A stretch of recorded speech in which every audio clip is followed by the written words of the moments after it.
Halo guys, jumpa lagi dengan channel Masno22. Sebelum kita lanjut ke ceritanya, jangan lupa yang belum subscribe di subscribe, like, dan komen videonya ya. Terima kasih. Aku baik-baik saja, aku baik-baik saja, kata Chen Ping. Chen Ping, apa yang terjadi dengan awan petir tadi? Saya pikir Ki Peijialah yang menerobos ke alam Mahayana. Tapi aku melihat dia tidak berubah sekarang, dan kamu juga tidak berubah. Lalu apa yang terjadi tadi? Bai Qian bertanya pada Chen Ping dengan rasa ingin tahu. Chen Ping tersenyum dan mengeluarkan binatang kecil yang menelan langit itu. Lihat, telur makhluk roh telah menetas. Kata Chen Ping. Wow, pria kecil yang lucu. Apakah ini binatang kilin? Ketika Bai Qian melihat binatang kecil yang menelan langit, dia sangat bersemangat hingga dia ingin menyentuhnya dengan tangannya. Begitu Bai Qian mengulurkan tangannya, binatang yang menelan langit itu meraung. Suara ini mengejutkan Bai Qian dan membuatnya mundur ketakutan. Dia tidak menyangka binatang kilin kecil yang lucu itu menjadi begitu ganas. Putri Rubah, ini bukan binatang kilin, ini binatang penelan langit. Ia memiliki temperamen yang sangat liar. Jangan main-main dengannya, kata Huo Feng kepada Bai Qian. Tampaknya Huo Feng memiliki banyak informasi, dan dia dapat mengetahui secara sekilas bahwa ini bukanlah binatang kilin, tetapi binatang yang menelan langit. Menelan binatang langit, Bai Qian terkejut dan buru-buru mundur. Seng Busi, Seng Jiahui dan yang lainnya juga sangat penasaran ketika mereka melihat binatang yang menelan langit di tangan Chen Ping. Tapi mereka tidak tahu apa itu binatang yang menelan langit, mereka juga tidak tahu betapa kuatnya binatang itu. Chen Ping menyingkirkan binatang penelan langit itu. Sekarang Chen Ping masih belum mengetahui sifat dari makhluk kecil ini. Jika dia menggigit seseorang, itu akan berakibat buruk. Oke, ayo keluar dari sini secepatnya. Chen Ping takut Ki Peijia akan kembali, jadi dia ingin segera pergi. Semua orang mengangguk dan segera pergi bersama Chen Ping dan yang lainnya. Setelah berjalan keluar dari puncak gunung, Seng Busi melangkah maju dan berterima kasih kepada Chen Ping. Tuan Chen, terima kasih banyak. Jika bukan karena Anda, keluarga Seng kami tidak akan bisa mendapatkan mantra dari Sekte Tianfu. Petik 2. Kami berencana untuk meninggalkan medan perang para dewa dan iblis ini. Bisa mendapatkan mantra dari Sekte Tianfu adalah berkah terbesar bagi keluarga Seng kami. Tuan Seng, sama-sama. Karena Anda ingin pergi, saya tidak dapat menghentikan Anda. Saya harap Anda bisa lebih berhati-hati. Chen Ping berkata pada Seng Busi. Tuan Chen, jika Anda punya waktu, pergilah ke rumah kecil dan ngobrol. Saya pasti akan menyiapkan anggur untuk menghibur Anda. Seng Busi mengundang Chen Ping. Tentu, Chen Ping mengangguk dengan sopan. Sebagai keluarga yang berspesialisasi dalam formasi dan mantra, keluarga Seng telah memperoleh mantra dari Sekte Tianfu, yang tentu saja merupakan hal yang paling berharga. Jadi sangat masuk akal untuk pergi sebelum medan perang para dewa dan iblis ditutup. Lagi pula, ada semua orang di medan perang para dewa dan iblis ini. Jika kamu tetap di sini, mungkin ada bahaya. Setelah mengucapkan selamat tinggal kepada semua orang di keluarga Seng, Chen Ping pergi bersama Huo Feng dan Bai Qian. Tuan, kemana kita harus pergi selanjutnya? Huo Feng bertanya. Jangan ragu untuk berkeliling, kurasa medan perang para dewa dan iblis ini akan ditutup dalam beberapa hari. Chen Ping tidak punya tujuan, lagi pula, dia tidak tahu di mana harta karun itu berada.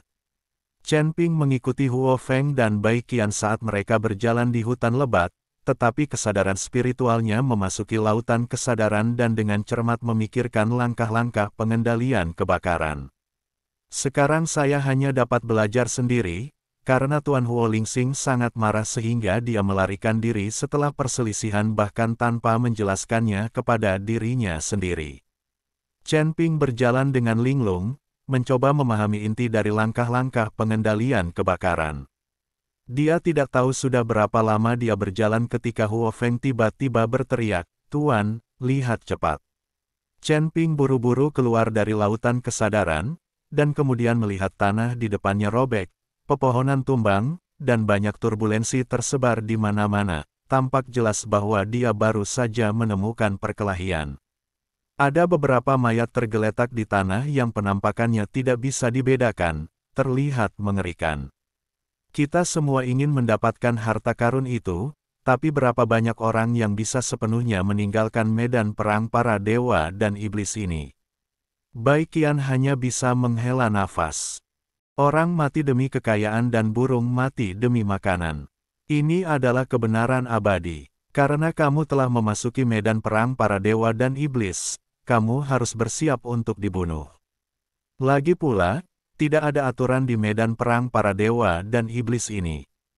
Petik 2. Yang lemah memakan yang kuat, hukum hutan, ikan besar akan selalu memakan ikan kecil, dan ikan kecil akan memakan udang.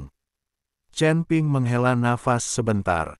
Ketiga orang itu terus bergerak maju, dan mayat para biksu terus ditemukan di sepanjang jalan. Tampaknya saat medan perang para dewa dan iblis ditutup, para biksu ini menjadi gila. Lagi pula, jika kita tidak mengambil tindakan, tidak akan ada peluang ketika medan perang para dewa dan iblis ditutup. Tapi hanya 100 mil jauhnya di depan Chen Ping dan yang lainnya, Zhou Qi dan anggota geng Tianming lainnya semuanya. Semua orang tersenyum, dan mereka juga mendapat banyak harta dan sumber daya. Qi Peijia berjalan di depan dengan dingin, tanpa ekspresi di wajahnya. Sepanjang jalan, dia membunuh semua orang yang dia lihat dan kemudian merampas harta karun. Bagaimanapun, medan perang para dewa dan iblis akan segera ditutup, dan Qi Peijia tidak ingin mencari harta karun lagi, lebih baik membunuh orang dan membeli barang lebih cepat daripada menemukan harta karun. Hahaha, ikuti ketua geng dan makan 3 kali sehari. Pemimpin geng sungguh luar biasa. Di masa depan, saya khawatir seluruh Gunung Tianmo akan menghormati pemimpin geng. Ini benar-benar merupakan berkah bagi geng Tianming kita. Wajah Zhou Qi penuh kegembiraan dan dia terus menyanjung Qi Peijia. Qi Peijia merasa nyaman difoto oleh Zhou Qi.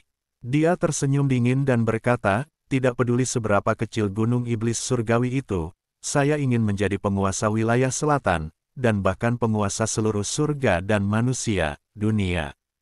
Qi Peijia memiliki ambisi yang besar, lagi pula petualangan yang dialaminya belum pernah dialami orang lain. Pemimpin geng itu benar, jika kamu ingin melakukannya, kamu harus menjadi penguasa surga dan dunia manusia. Kemudian kelima penguasa domain dan aliansi iblis akan dihancurkan olehnya. Zhou Qi hanya tahu bagaimana menyanjungnya saat ini, dan dia bahkan tidak memperhatikan 5 penguasa domain utama. Sungguh nada yang keras, bahkan 5 penguasa domain utama tidak menganggap ini sebagai pembudidaya iblis belaka.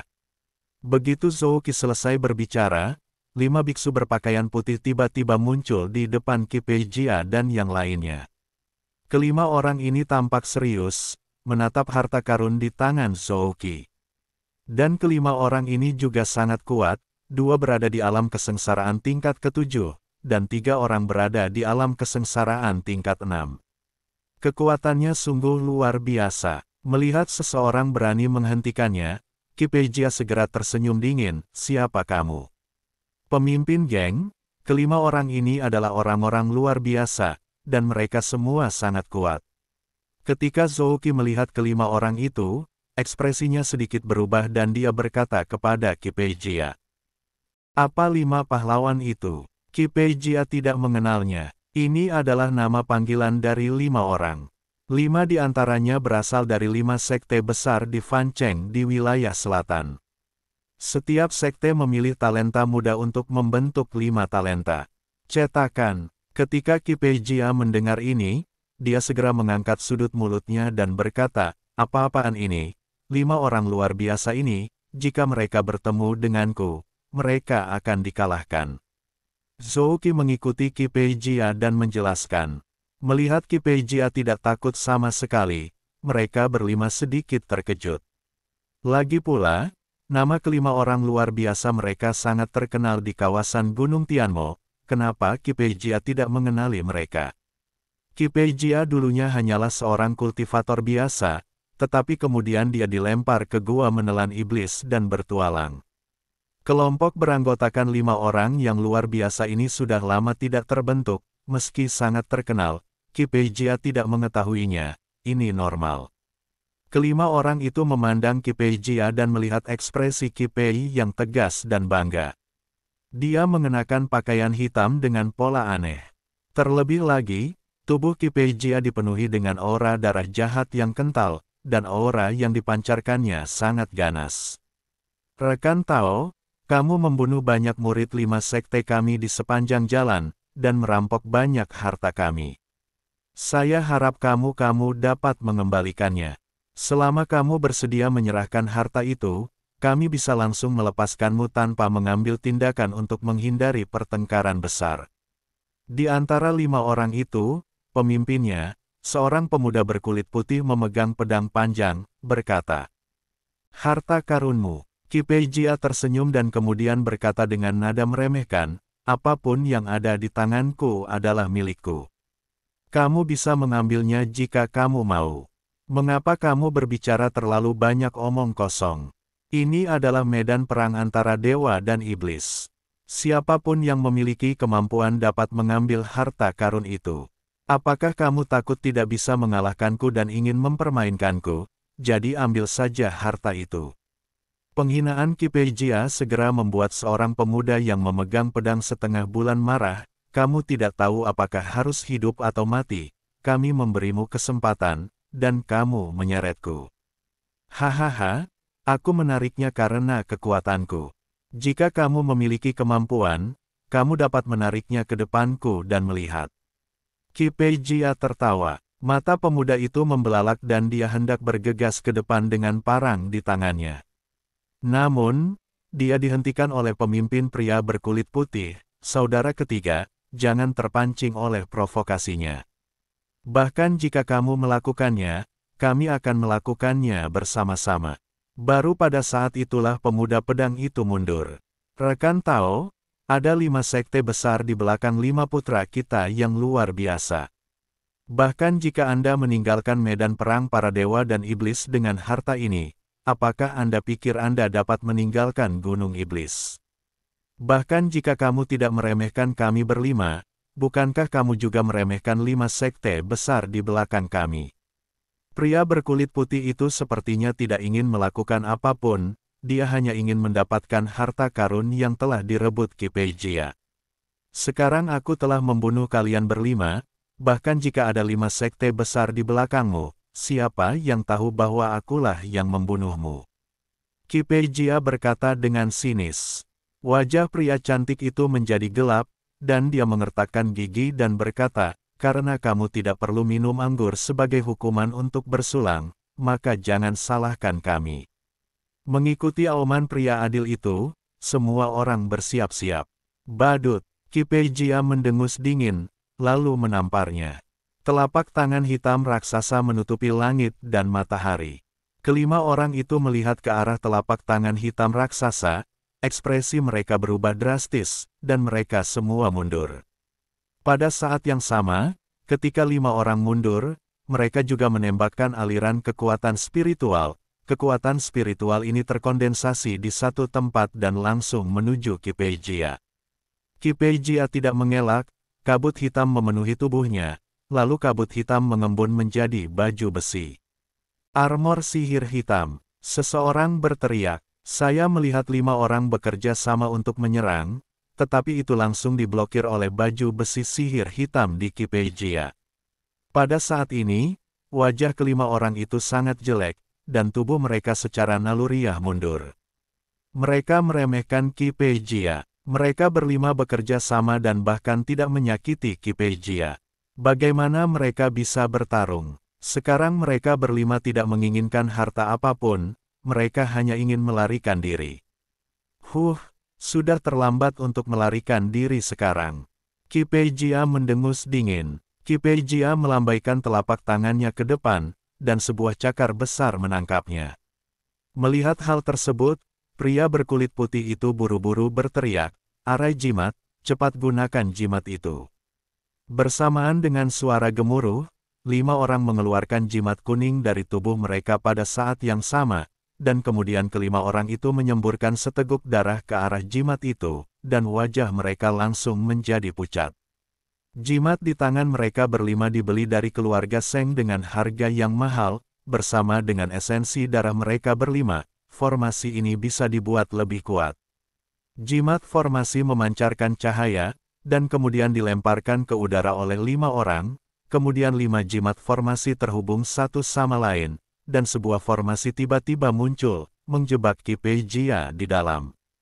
Kemudian kelima orang itu dihubungkan oleh formasi, dan sosok mereka berangsur-angsur menghilang, dan akhirnya menghilang.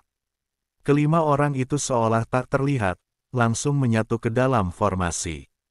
Zhou Qi dan yang lainnya terkejut saat melihat pemandangan ini, hanya Ki Pei Jia yang melihat kelima orang yang menghilang dan tertawa dengan jijik.